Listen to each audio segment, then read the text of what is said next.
انا محمد عمرو وده 1 يورو. جيت النهارده عشان اشوف هل ممكن اقضي يوم كامل 24 ساعه في ايطاليا بيورو واحد. مهمه النهارده لازم اعمل فطار وغدا وعشاء واخرج واتفسح من غير مصرف اكتر من يورو. هنشوف النهارده ينفع اعمل كده ولا لا، وقولوا لي اليورو يساوي كام عندكم بعملتكم في بلدكم. خدت بعضي وخدت اليورو بتاعي وقلت لازم اروح ادور بنفسي واستكشف، فقررت اروح السوبر ماركت علشان اشوف ايه اللي ممكن اشتريه ب1 يورو. هناخد دي 59 سنت 330 جرام، دول 18 بيضه ب 3 يورو 69 سنت.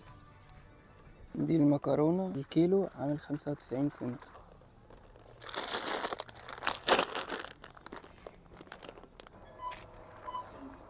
كنت سامع؟ جراتسيا. طبعا زمانكم بتقولوا انت ايه اللي انت بتعمله ده، كده الفلوس اكتر من يورو. بس هروح وافهمكم هنعمل ايه بالظبط. تعالوا بقى نروح علشان نعمل اول وجبة وهي الفطار. تعالوا بقى نعمل الفطار. احنا جبنا التوست ده كتير جدا 330 جرام زي ما قلنا. هنشوف احنا خدنا منه كام واحده وهنحسبهم واقول لكم الواحده وقف علينا بكام وخدنا كام واحده فصرفنا كام. ودي الجبنه رحت جبتها كنت نسيتها فرجعت تاني جبتها. هناخد منها برده الجزء ونوزنها ونشوف هتبقى واقف علينا بكام، لان انا طبعا مش هاكل كل ده في يوم واحد، ولا هاكل البيض اللي جبناه في يوم واحد، ولا المكرونه ولا الكلام ده في يوم واحد. فهنحسب اللي احنا كلناه ونشوف. هنعمل اول وجبه وهي الفطار. هحمص بقى التوست، بحب التوست يبقى متحمص قوي، فبحمص التوست هنا في الطاسه وبعدين اعمل السندوتش. ودي الجبنه 200 جرام جبتها لايت علشان نبدا نعمل دايت، محتاجين نخس شويه. اتحمصوا زي ما انتم شايفين كده بقوا ناشفين. نحط بقى عليهم الايه الجبنه. استنوا بقى عشان نحسب هنحط جبنه قد ايه بالظبط، كله بالميزان ومش هنضحك على بعض. احنا كام الجبنه؟ 20 جرام. ناكل بقى ونقول بسم الله. القرمشه بتديله طعم تاني، بتخلي حلاوته تزيد بكتير قوي. وناكل.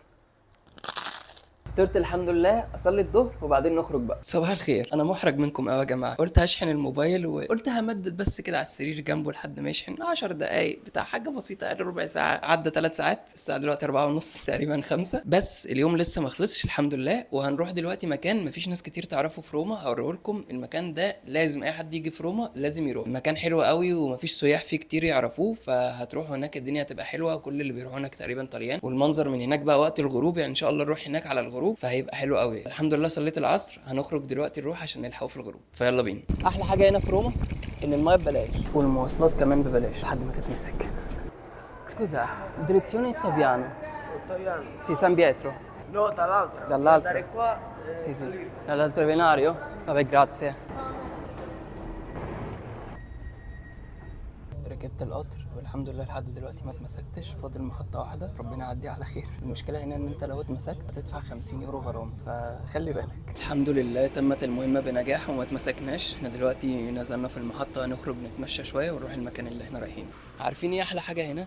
غير ان روما متحف مفتوح وطول ما انت ماشي في الشوارع هتقابل اثار وحاجات كتير مفتوحه ببلاش تتفرج عليها، ومعالم كتير تاريخيه والكلام ده عندنا منه كتير، ده في مصر مش ازمه. هنا لما بتمشي في الشوارع الشجر لوحده بيفتح النفس كده. انا روما دايما بشبهها باسكندريه، انا بحب اسكندريه جدا. شوارع اسكندريه خصوصا المنطقه بتاعت محطه الرمل وكده دي من احسن المناطق بالنسبه لي اللي بحب اتمشى فيها، فبحس ان هي شبه اسكندريه قوي. يمكن عشان الرومان كانوا في اسكندريه ممكن فمتاثرين جدا ببعض، بس بجد انا طول ما انا ماشي في روما في الشوارع بحس براحه نفسيه نفس اللي كنت بحسها وانا ماشي في اسكندريه بالظبط. يعني اوقات بحس ان ده مثلا ممكن يبقى شارع في اسكندريه عادي جدا مفيش اي اختلاف. عندهم تبذير في الشجر بصراحه شبه اسكندريه بالظبط، لدرجه ان كلها مطالع زي اسكندريه كده، طول ما انت ماشي عمال طالع نازل طالع نازل. من الحاجات اللي برضو كنت مستغربها جدا ان الناس هنا سنهم كبير وكل يوم بيطلعوا المطالع دي ومش فارق معاهم. تلاقيني مثلا انا طالع مطلع بموت وحد قدامي عنده 80 سنه ماشي عادي ما عندوش مشكله.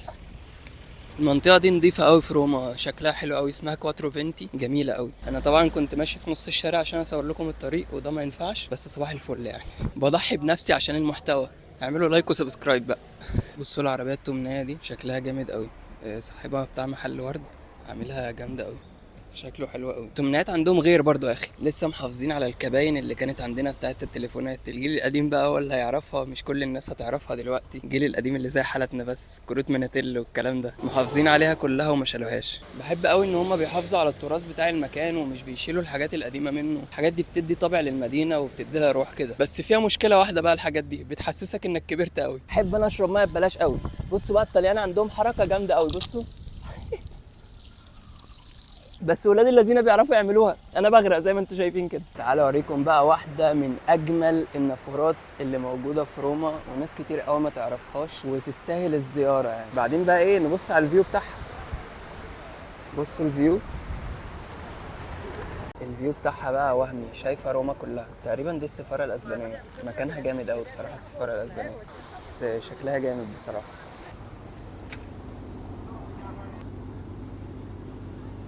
بصوا يا جماعه، في حصان جوه العربيه دي، طلع راسك يا عم. بصوا بصوا العربيه الجامده اللي هناك دي، موديل كام دي؟ خمسينات ولا كام دي؟ بس تحفه. هنروح بقى مكان تاني دلوقتي جنبه على طول بس اعلى شويه، حلو قوي برضه. بصوا الجمال اللي احنا فيه، سبحان الله.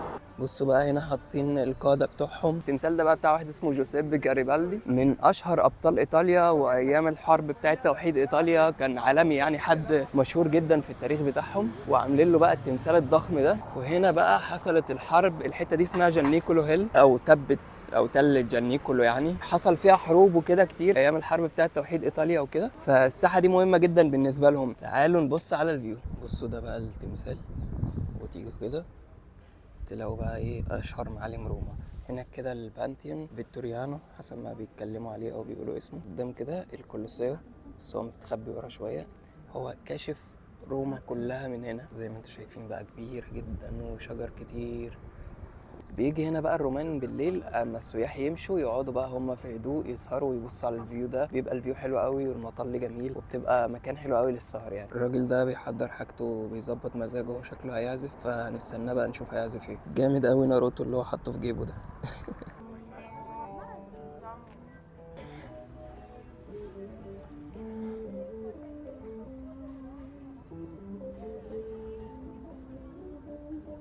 جيت هنا بقى مستني الغروب، فاضل خلاص حاجات بسيطة على الغروب. شايفين الفيو ورايا حلو قوي والمكان لذيذ جدا. الراجل اللي كان بيعزف ده كان عامل جو حلو قوي في المكان من شوية يعني، عامل جو كده والمكان لذيذ. حاسس ان المكان ده بالليل هيبقى حاجة تانية خالص بقى مع الإضاءة بتاعت روما وكده. ده من هنا بجد بتشوف روما كلها، بتشوف كل الأماكن. بس هو الفيو الجو والفايب بتاع المكان وكده لذيذ قوي يعني. الحاجة الوحيدة بقى اللي بتزعلني لما بيبقى في مكان زي ده، ان احنا عندنا حاجات كتير زي دي واحسن كمان، واماكن كتير حلوه قوي. ممكن نعمل ميادين زي دي الناس تيجي تقعد فيها تتجمع، اماكن كتير قوي، حاجات كتير ممكن نستغلها، بس للاسف مش عارفين يعني. تخيلوا ان روما لوحدها فيها مسلات اكتر من مصر. انا اتصدمت لما عرفت الموضوع ده، يعني ازاي روما فيها مسلات مصريه اكتر من مصر. للاسف خدوها كلها، وهي دلوقتي موجوده في روما، وكل مسله قدامها ميدان كبير جدا وهي البطل بتاع الميدان. واحنا للاسف ما عندناش حاجات زي كده، مع ان عندنا حاجات كتير قوي ممكن نعملها احسن من المسلات كمان يعني. ممكن نعمل ميادين احسن من المسلات، ونحط بندات بتلعب مزيكا. عندنا بندات كتير قوي بتلعب مزيكا، ونعمل فايبس حلوه واجواء حلوه جدا، السياح يجوا يقعدوا ويسهروا فيها. ونعمل عربيات زي دي كده الناس تبيع فيها بشكل شيك، بس للاسف احنا ما عندناش حاجات زي كده. لو هم يستغلوا الحاجات دي هتفرق كتير جدا جدا جدا.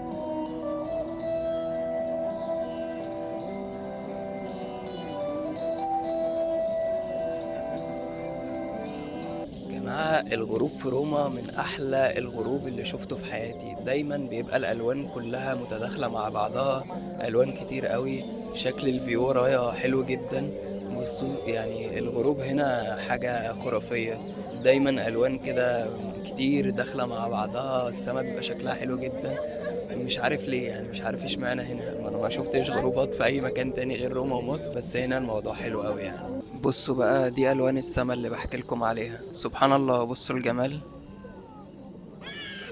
خلاص بقى لازم نتحرك علشان انا بدأت اجوع وعايزين نروح نعمل الغدا بقى. فهروح دلوقتي اشوف هروح ازاي. تقريبا المفروض اركب باص وبعدين اركب باص تاني حاجة كده، هشوف يعني واقول لكم.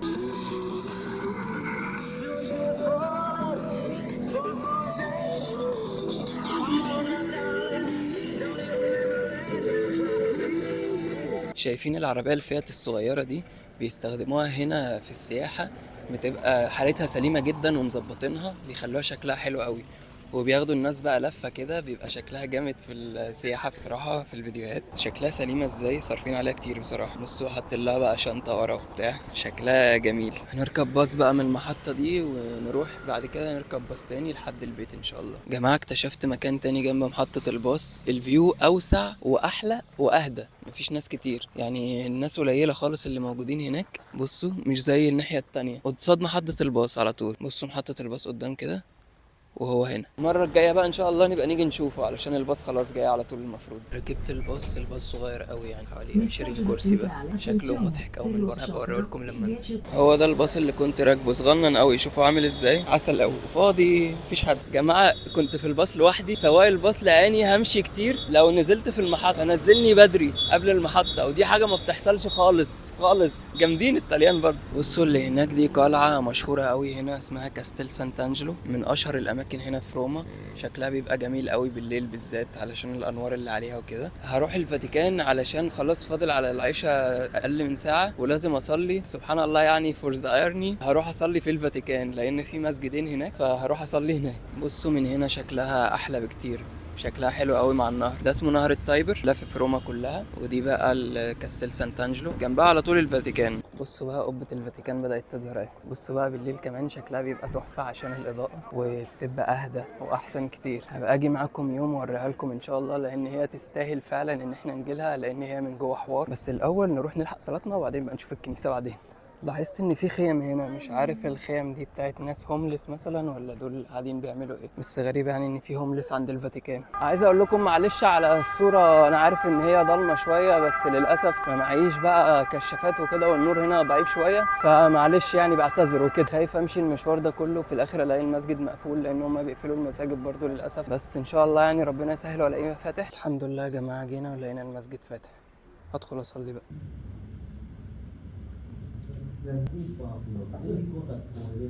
الحمد لله صليت المغرب واستنيتهم وصليت العشاء كده، الحمد لله بقينا مرتاحين ونروح براحتنا بقى، ما نبقاش قلقانين. انا بصراحة تعبان جدا، بشوف الباص بقى بسرعة عشان اروح ان شاء الله.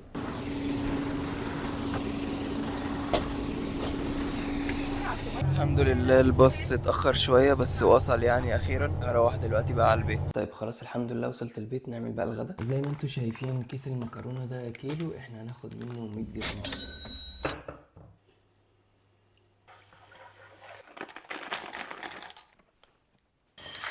لحد ما المكرونة بقى تجهز هسلق بيضتين. بالنسبة بقى للصلصة، في أنواع صلصة كتير، في لتر صلصة عامل 1 يورو. أنا المرة دي هاكلها كده بيضة لأني ما بحبهاش كتير بالصلصة، طبعا في ناس كتير بتاكلها بالصلصة، بس أنا هاكلها بيضة عادي.